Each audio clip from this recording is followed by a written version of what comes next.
오늘은 신앙개혁의 의의, 신앙개혁의 의의이란 제목으로 말씀을 상고합니다. 이제 오늘로써 에스라서가 다 끝이 납니다. 마지막에 이제 그 이방인 아내와 그 자녀들을 내보낸 집 명단을 밝혔는데, 여기 보면 직분대로 제사장은 제사장대로, 레위인은 레위인대로, 또 일반 집은 가문별로 이렇게 전부 명단을 작성했어요. 그래서 세 볼수록 조금씩 인원이 자꾸 차이가 나는데, 제가 제일 처음에 셌을 때는 112가정이었는데 그 다음 세니까 113가정이에요. 오늘 최종적으로 세니까 114가정이 돼요. 이거 워낙 그 외국 이름으로만 쭉 돼 있어가지고 자세히 들어갈수록 조금 달라지네요. 이제 114가정의 이 대표 남자들 명단이 여기 나오는 것은 이것이야말로 정말 그 개혁의 그 중요성, 중요한 그 의미를 살펴보게 하는 이런 말씀입니다. 가정을 이렇게 다시 쪼갠다는 것이 이게 일반 상식으로 보면 있을 수가 없는 일이에요. 그래도 다 사람들이 서로 사랑해서, 뭐 꼭 사랑이 아니더라도 어떤 상황에 이제 다다르게 돼서, 어떻든 하나님이 남자와 여자를 짝지어줘서 자손을 낳으며 가정을 이루고 또 번성하는 것이 이게 인류를 내신 목적이잖아요. 그래서 이렇게 결혼들을 하고 자식까지 낳는데 하루아침에 그 가족들을 다 쪼개버린다. 이건 일반 상식이 있을 수가 없는데 왜 이 일을 범죄라고 말하고 죄를 해결하는 방법이라고 말하느냐? 이거는 차원이 다른 거예요.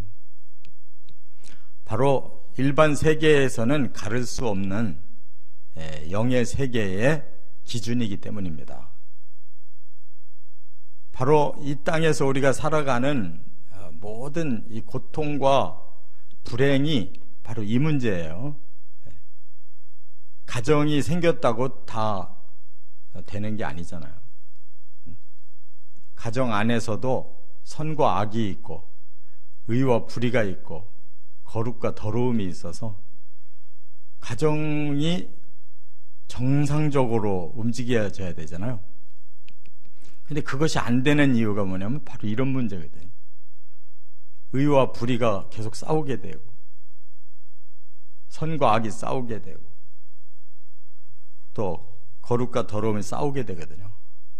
근데 이것이 모든 사람에게 다 똑같이 내재되어 있기 때문에 뭐 남편이 잘났다, 아내가 잘났다 할 수 없는 것이 이게 사람의 삶이에요. 근데 여기서는 지금 남편들 보고 잘못된 아내들과 자식을 버리라는 거예요. 이것은 사람 안에서의 기준이 아니고 이건 하나님의 기준이에요. 왜냐하면 서로가 아무리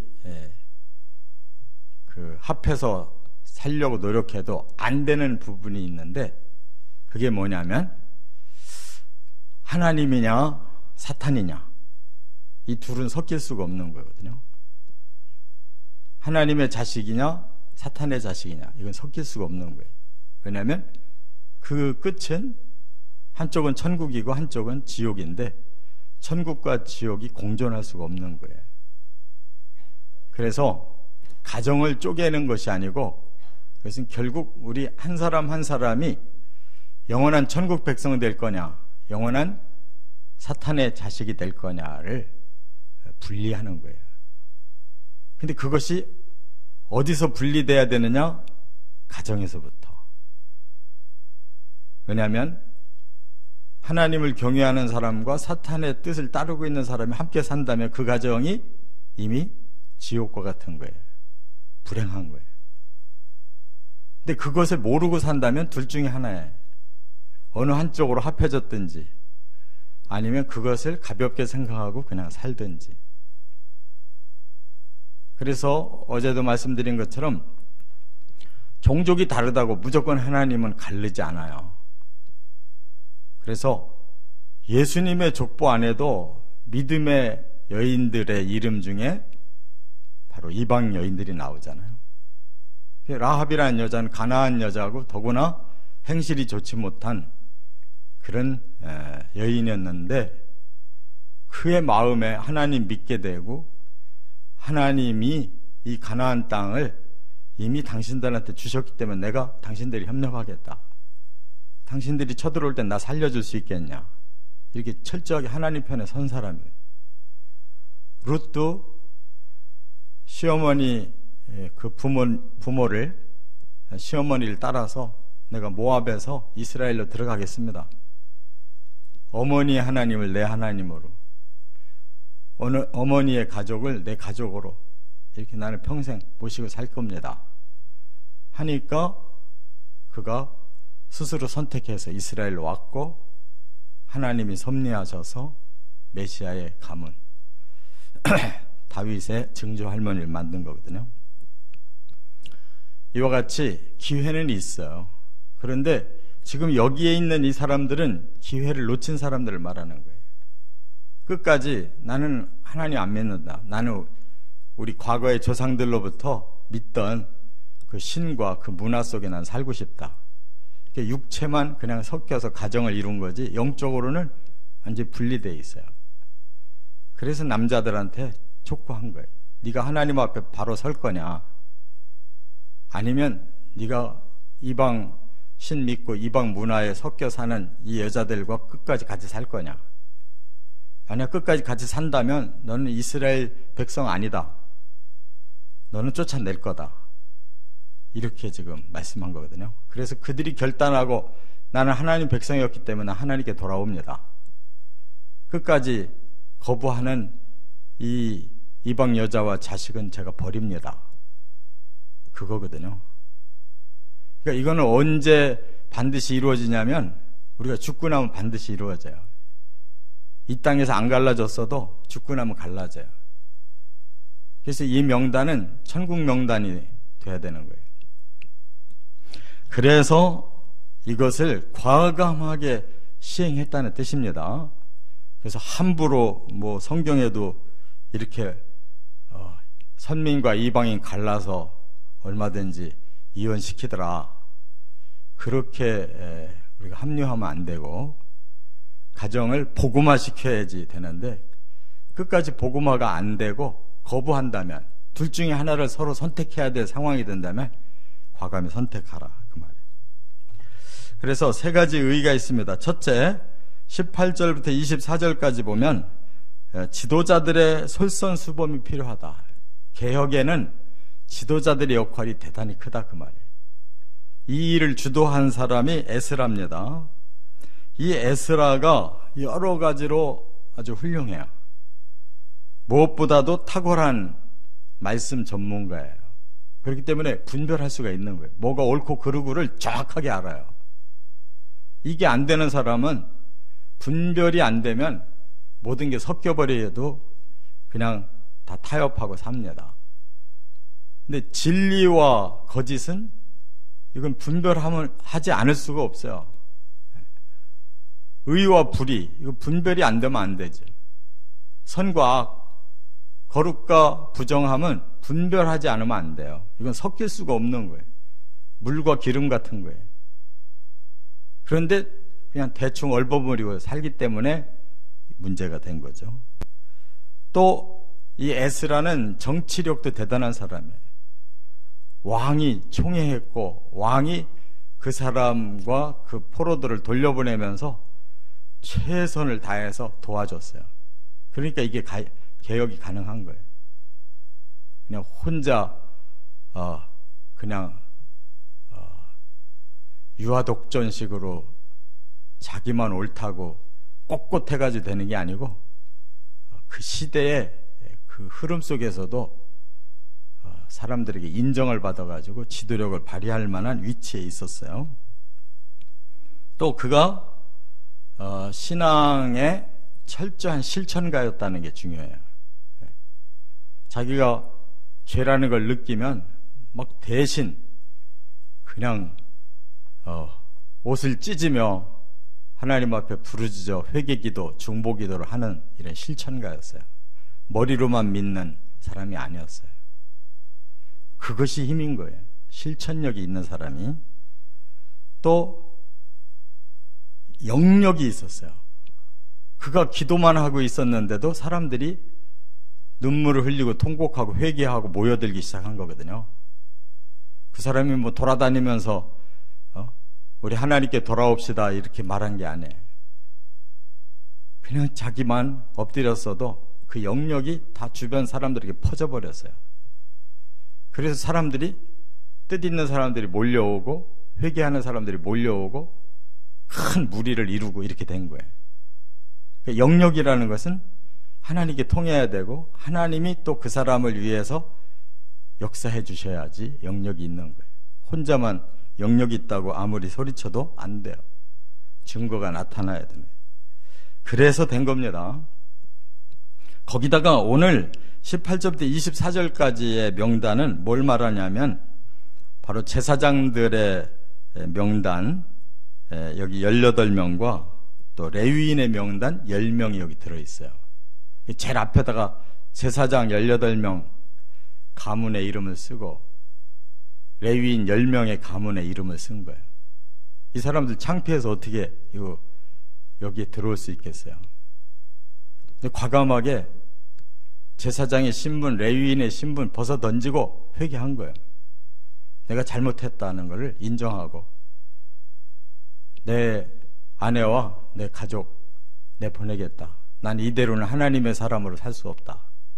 난 제사장으로 계속 살 수 없다. 레위인으로 계속 살 수 없다. 나 다시 새 출발하겠다. 난 철저히 하나님 사람으로 하나님 일꾼으로 살겠다. 이렇게 회개한 사람들이. 이 사람들이 없었으면 개혁되기 힘듭니다. 그만큼 지도자라고 하는 건 위치가 중요한 거고 지도력이라고 하는 건 이렇게 사람들 앞에 먼저 솔선수범하는 그런 힘이 필요한 거예요. 이런 용기가 없었으면 안 되는 겁니다. 두 번째, 여기 19절에 보면 그 중요한 원리가, 신앙개혁의 원리가 나오는데 마음과 행위가 일치했다는 거예요. 여기 19절만 한번 보세요. 19절 다 같이. 그들이 다 손을 잡아 맹세하여 그들의 아내를 내보내기로 하고 또 그 죄로 말미암아 순양 한 마리를 속건제로 드렸으며. 네. 여기 다 손을 잡았다라는 말은 지금 그 공동체가 서로 이제 그 일을 행하기로 맹세했다. 아주 굳건하게 그 공동체가 이제 다 합의를 해서 하나 됐다는 뜻이에요. 그러니까 그들이 서로 뒤에서 수군거리고 서로 눈치 보고 있는 게 아니에요. 지금 완전히 다 드러낸 거예요. 제사장들이 다 드러내고 그 공동체 앞에서 다 고백하고 공동체 앞에서 다 결단한 거예요. 그들이 다 이제 그 일을 이제 다 받아들이고 하나가 되기로 결심한 거예요. 그리고 이것을 죄라고 정의했어요. 그래서 이 죄에 대하여 하나님 앞에 속건제를 드렸다 그랬는데 왜 속죄제를 안 드리고 속건제를 드렸을까? 이건 사람의 문제가 남아있는 거예요. 왜냐하면 아내나 자식을 내보내는데 그냥 무책임하게 끊어내는 게 아닙니다. 해결해야 되는 거예요. 그래서 속죄제라는 거는 하나님 앞에서의 죄만을 해결할 때 속죄제고, 속건제는 사람과의 죄까지도 포함될 때 속건제라고 그래요. 다시 말하면 이 사람들을 내보낼 때 책임지는 거예요. 그래서 우리가 도둑질 했으면 그 도둑질의 4배, 5배를 갚는 게 속건제예요. 제사만 드리는 게 속건제가 아니라 그 물건을 다 되갚고 몇 배로 갚아주는 걸 속건제라고 그래요. 그래서 삭개오도 예수님을 스스로 자기가 만나가지고 내가 토색한 일이 있다면 4배, 5배 갚겠습니다. 내 재산의 절반을 나눠주겠습니다. 이런 소리를 스스로 한 것도 이게 속건제 정신이에요. 그러니까 속건제라는 게 쉽게 할 수가 없는 겁니다. 하나님 앞에 죄를 인정하고 지금 한 마리를 잡아 바친 거는 그건 하나님 앞에서의 죄를 씻는 거고, 사람끼리 지은 죄인데 하나님 앞에 죄를 지은 거예요. 그래서 하나님 앞에서 일단 씻고 속건제를 드린 사람은 사람과의 문제를 완전히 다 결산하는 걸 말하는 거예요. 그 결산도 안 하고 하나님 앞에 한 마리 잡아 바쳤다 끝나는 문제가 아니다, 그거예요. 그래서 아내들이, 자식들이 살 수 있도록 재산을 나눠주든지 책임을 져주는 거예요. 이게 마음과 행동이 일치하고 있는 거예요. 사람은 얼마든지 결심을 해요. 나 이렇게 살겠습니다. 작심삼일. 며칠 못 가요, 사람은. 근데 행동하는 것은 그건 결과가 드러나는 거예요. 내 재산을 떼어서 줬다 그러면 그건 더 이상 회수 못 해요. 행동까지 일치하는 게 이게 개혁이에요. 결심은 늘 하잖아요, 우리가. 말은 늘 하는데 그게 공수표가 되기 때문에 개혁이 안 되는 거예요. 그리고 자기 혼자 아무리 개혁해봐야 소용없어요. 공동체가 함께 해야지. 정한 룰대로만 움직여 나가야지. 자기 혼자 결심했다가 돌이켰다, 결심했다 돌이켰다 하면 소용없는 거예요. 지금 공동체가 이걸 하고 있는 거예요. 할렐루야. 우리 개신교가 개혁이 안 되는 이유가 너무 개별화가 돼 있어서 안 돼. 개별화가. 세 번째, 44절, 25절부터 44절까지 보면 수치가 영광으로 바뀌었다. 이들이 이제 제사장 18명, 레위인 10명, 일반 백성들 86명의 가정 명단이 쫙 나왔잖아요. 이들이 사실은 굉장히 수치스러운 명단이잖아요. 범죄자라는 명단이거든요. 그런데 이 명단이 천국 백성의 명단이 된 거예요. 죄를 씻었기 때문에 이 명단은 천국에 갈 수 있는 명단이 되는 거예요. 마음도 행위로도 죄를 씻어냈어요. 그러면 이 사람들의 명단은 수치스러운 게 아니에요. 과거는 수치스러웠지만 그때부터 미래는 이건 영광스러운 이름인 거예요. 이게 천국 백성의 명단이에요. 이게 생명책이라는 거예요. 이거는 한번 거쳐야 되잖아요. 우리가 예수를 믿는 순간 이 명단이 들어가는 거예요. 그런데 그래놓고 계속 나는 이 명단에 한번 들어갔으니까 나는 완전히 보장받았다. 이런 집단들이 있거든요. 한번 거듭나면 그 다음 죄는 문제가 안 된다는 거예요. 하나님은 한번 천국 백성으로 인정하면 그대로 끝까지 인정한대요. 그러니까 엉뚱한 짓들을 벌려도 죄에 대한 그 죄책감이 없어요. 그렇게 가르쳐놓으면 불행한 거예요. 최종적인 명단이 이렇게 들어가야 되는 거예요. 그래서 분명하게 죄를 끊어버리고 해결을 하고 새로운 백성으로 출발하는 이들이 사실은 영광스러운 자들이죠. 이게 생명책이라는 거예요. 그 마지막 44절에 이랬잖아요. 이상은 모두 이방 여인을 아내로 맞이한 자라. 그 중에는 자녀를 낳은 여인도 있었더라. 그 자식까지도 끊어내는 고통을 감수한 사람들이에요. 그러니까 이 땅에서만 살 문제라면 이런 거 필요 없어요. 근데 천국까지 가야 되기 때문에 이게 필요했던 거예요. 아내와 자식의 인연을 끊더라도 나는 의의 백성이 돼야 되겠다.